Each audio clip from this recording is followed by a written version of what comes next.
Hi, it's Nicole, and today I'm going to be doing my autumn wrap-up pretending that I haven't been gone for 3 months.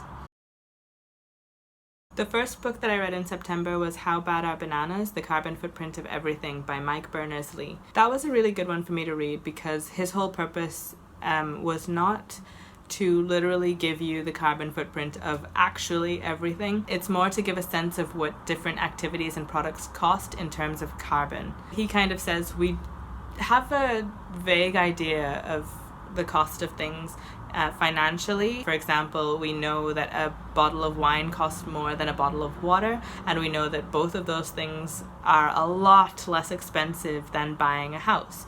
And we don't really have an idea of any of that kind of thing, generally speaking, for carbon. And I felt like this book did a really good job of giving me the tools to kind of imagine what carbon costs are involved in whatever I'm buying or doing. Carbon measuring is just so complex that any kind of numbers on this are going to be estimations. That's kind of a bit of a downside, but I guess it's also inherent to the measuring of carbon costs. However, the real downside to this for me, I guess, was how tunnel vision the book essentially is. He does try in some instances to explain that you can't just look at the carbon cost of something because, for example, factory farming is actually a lower carbon cost on the environment than free range, but obviously if you're an animal advocate, you're not going to be okay with having factory farming going on where animals are brutalized, even though it is a lower carbon cost. So there are certain things like that he does talk about, and he says there will be instances where plastics just make more sense than other seemingly more eco-friendly options like paper. However, I felt like his arguments sometimes ended up being a little bit too pro-plastic in certain instances, and overstating the advantages and not really thinking about the negative effects of plastic. And I know that the book is focused on benefits and disadvantages in terms of carbon footprint, but for me it just felt like the wording tended to gloss over too much in terms of other areas that are still a concern, like plastics. All that said, I would still definitely 100% recommend the book to anyone who is concerned about their carbon footprint, because I think it does give a really good idea of the different things that you have to consider when you're trying to think about limiting your impact or lowering your carbon footprint or anything like that. And it does give a really good idea of the kinds of inherent costs and also costs over the lifetime of a product or activity in terms of carbon usage. There were also a lot of surprising things that I didn't think would measure out in the ways that they did, and I just thought it was a really interesting book that I would probably like to revisit a few times or look up certain things from and have it as a reference source just in my house anyway, but I borrowed it from the library, so I'm not sure if I would want to necessarily buy it just to kick about in my house in case I want to look something up, because I can probably just Google that stuff as well. But if I did buy it, I would not be upset about it.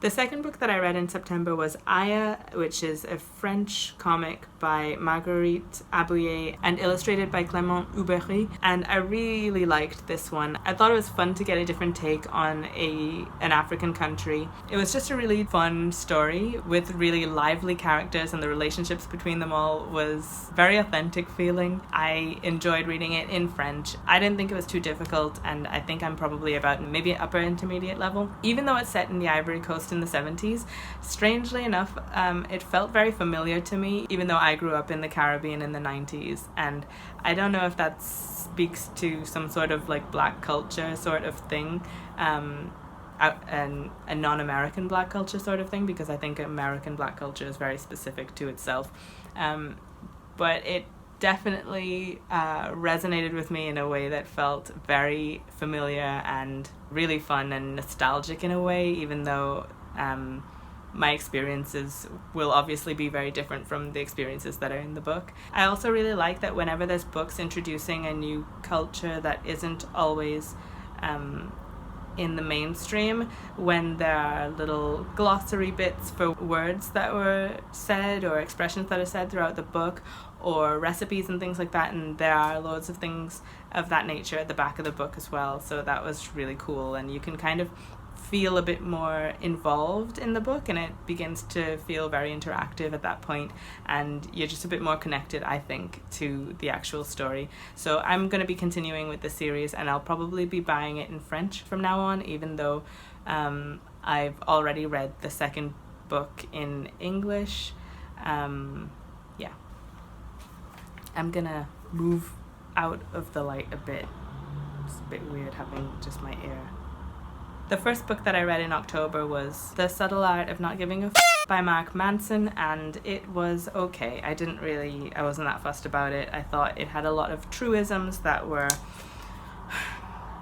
uninspiring. I don't think that I was the person who this book was aimed at, for starters. There was the occasional observation that was worth noting, perhaps. I can't even remember what any of those occasional noteworthy observations were right now, so I guess they weren't that great.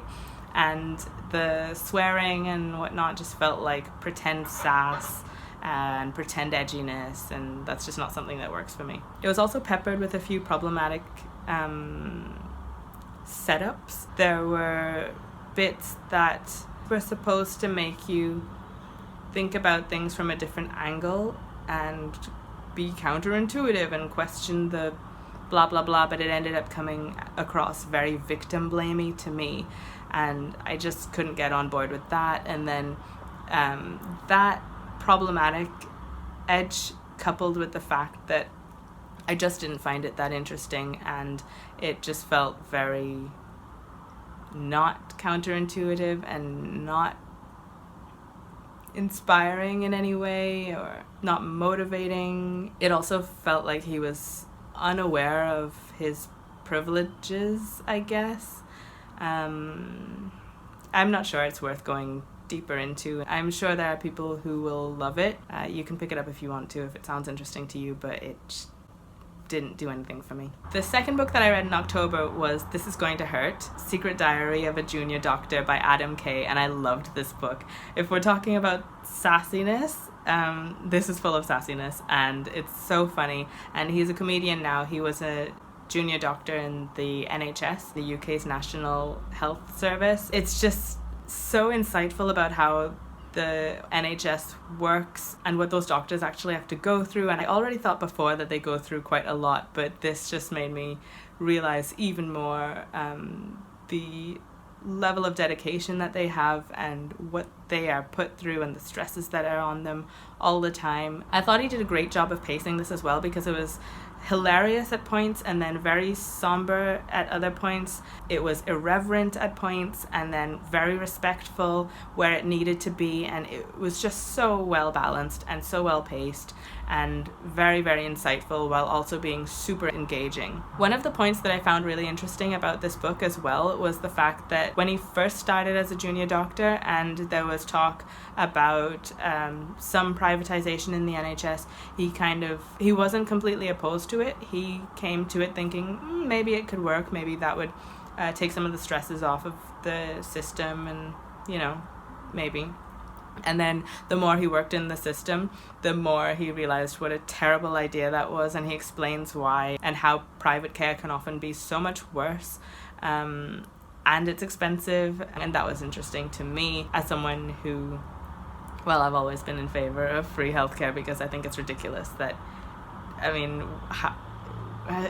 people have to pay to live. I don't know. But anyway, I think this is a really great book. I would recommend this book super highly, and in fact, I am gifting it to someone this Christmas. The first book that I read in November was the Going Green Handbook. Subtitle, 52 Inspired Ideas for Saving Money and the Environment by Alice Mary Alvarez. This book was fine, very beginner level. I suppose it would be good for anyone who's at the very, very beginning of their journey into trying to be more eco-friendly. That said, I feel like even for a beginner book, it didn't really go as deep as some other beginner books, I think, into this topic go, and it just felt not substantial enough for me. And I think even as an intro, it just didn't feel substantial enough for me, but it was okay. It was fine. I think if you're at the very beginning of your journey into more eco-friendliness, it will feel fine.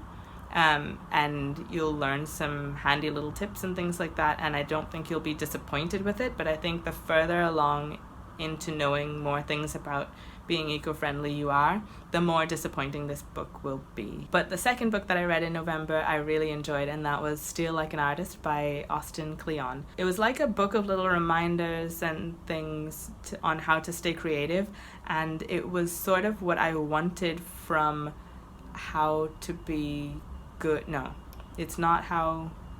What is it? It's not how good you are, it's how good you want to be. That book I didn't get on with that well. I just thought it was like after a while it was a bit samey, I guess. And with It's Not How Good You Are, It's How Good You Want to Be, that was super dip in, dip out. It didn't feel like a book that you could read cover to cover and feel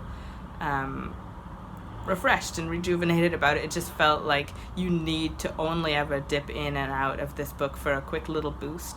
Whereas Steal Like an Artist, I think you can do both. I think you can either dip in and dip out of it, which after reading it now, I would probably use it in that way in future if I still had it, because I borrowed it from the library, but I might actually buy it because I liked it that much, and I think it would be good to have as a reference book on my shelf all the time.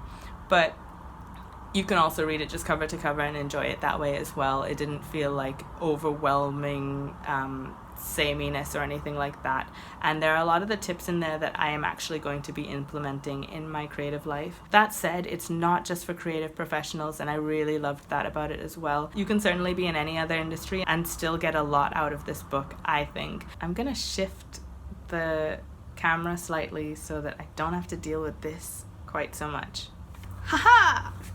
Following that, I read Eleanor Park by Rainbow Rowell, and that was just because someone at work recommended it to me and let me borrow the book, and they really loved it and wanted me to read it, so I read it, and it wasn't my thing. I want to describe this in a way that doesn't feel like I'm hating on YA in any way, because I don't dislike YA. I actually enjoy it depending on the books that I'm reading, like any category of book. However, this for me felt like what people who don't like YA typically think of YA as being, I guess. It felt very young, and I didn't like the fact that... Well, okay, actually I want to talk about the things that I did like about the book. So I enjoyed the fact that Rainbow Rowell tried to get some deeper issues in there. However, on the backside of that, I didn't enjoy the fact that the backdrop of familial abuse felt like it was kind of used to push the romance aspect of this. That didn't work for me. I also like the fact that Rainbow Rowell was dealing with an interracial romance here, and I guess she was playing with one of the protagonists not being necessarily that culturally aware, but for me in the writing it just often came across as Rainbow Rowell, as the author, being a little culturally and ethnically clumsy, and there were certain times where it just felt like you really need to restructure that paragraph, because otherwise it sounds like it's saying something really bad, and I just didn't get on with that, and I felt like that was not intended, and it just, I don't know, that just got me a bit like, I'm not feeling it. But again, I want to wrap all this up in saying that I really appreciate what Rainbow Rowell was trying to do with this book. It just didn't work for me, and it might not rub you the wrong way in the same way that it did for me, but I didn't think it was poop. I just thought it wasn't my cup of tea. On the other side of it, a lot of people whose bookish opinions I really respect loved this book, or at least really, really liked it. So it might just be me. I might just be being too sensitive, or I might just not be particularly in the mood for YA right now. I don't know. But yeah, it didn't work for me. After that, though, I read Look Both Ways by Jason Reynolds, and He's a US author, and it's been published in the UK by an indie publisher called Knights of. And I actually went to London at the very start of November to meet up with them to talk about something that hopefully will be cool later on. But they gave me this book for free, and I really enjoyed it. I wasn't expecting to like it as much as I did. And I don't know if it's the juxtaposition of this book being read right after a YA book that I wasn't as keen on, but this just made me feel like I am the type of person who's maybe more inclined towards middle grade, and for whatever reason middle grade just feels so pure to me as a literary category. I don't know, maybe it's just this time right now and these books that I'm reading right now, but I really liked this middle grade book. Anyway, it is a collection of 10 short stories, and each story takes place on a different street in a 10-block area. I love the way that the stories connected, and you have characters being mentioned in the different stories who you'd come across before or were about to come across, and it makes sense because obviously it's a 10-block area that the stories are covering, so you would expect to see some crossover with some of those stories. I was particularly impressed with how Jason Reynolds was able to weave in some deeper topics than I was expecting to come up in a middle grade book. And I mean, I don't know why I thought that, because it's not as if any of the subjects are too advanced for that age group. It's appropriate, especially considering these things are what some kids actually do have to deal with. So I guess I shouldn't have been surprised by that, but I was surprised, and I was impressed by the way that he'd handled that. It's not a sad set of stories or anything like that, but there were sad things in there that I felt were handled really well and balanced really well. I think it also added to the feeling of authenticity in each of the stories, and I think the balance of humor with some of the deeper, darker kind of aspects of some of these stories added to that authenticity. I liked as well that even though it's just one author doing a series of short stories, he tried different styles in some of the stories, and that really worked for me. I think it could easily not work if you're not getting on with one of the approaches that he'd taken or something, but for me I thought it worked. There were only really 2 stories that I thought were just okay, and that was the first story and the title story. And it's not as though those stories weren't good, it's just that I didn't feel that they were as good as some of the other ones. I think though the fact that the first story immediately had you faced with a young character that's dealing with, I think it's chronic pain, and that's something that some young people do have to deal with, but that you don't necessarily see come up in stories. I liked that about it. It's just that the story itself, I guess, was not as engaging maybe as some of the other ones, but I did still like that one. Then the second story that I wasn't as jazzed about was the title story, and I think that's just because the ending of it didn't feel fully satisfying, either because I think it just didn't feel like it wrapped up well or as well, or because it also felt a little bit more fanciful than the other ones, just slightly, in a way that I just didn't feel like it fully settled into the collection. However, they were still both really good, and this is another book that I'm actually going to be gifting to a young person that I know, and I think she'll really enjoy it. The next video I do, I think, might possibly be on the books that I'm currently reading, because I don't think I'm going to be finishing any of them anytime soon, but it might be interesting to just chat about what I think at the points where I am in each of them now, maybe? I don't know. Let me know if that's not something that sounds that interesting to you. I think I might leave some clips of the Thought Bubble comic convention, which I did at the beginning-ish of November with my boyfriend, who's also an illustrator and designer.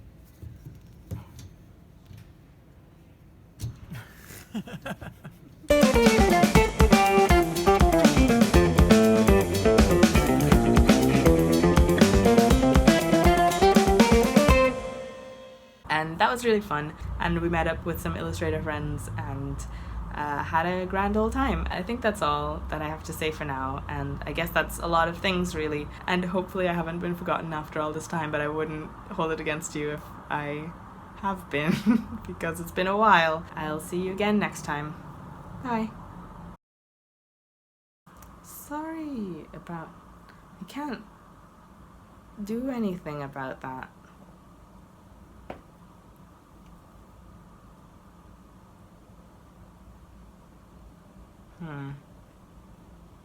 I'll just ignore it.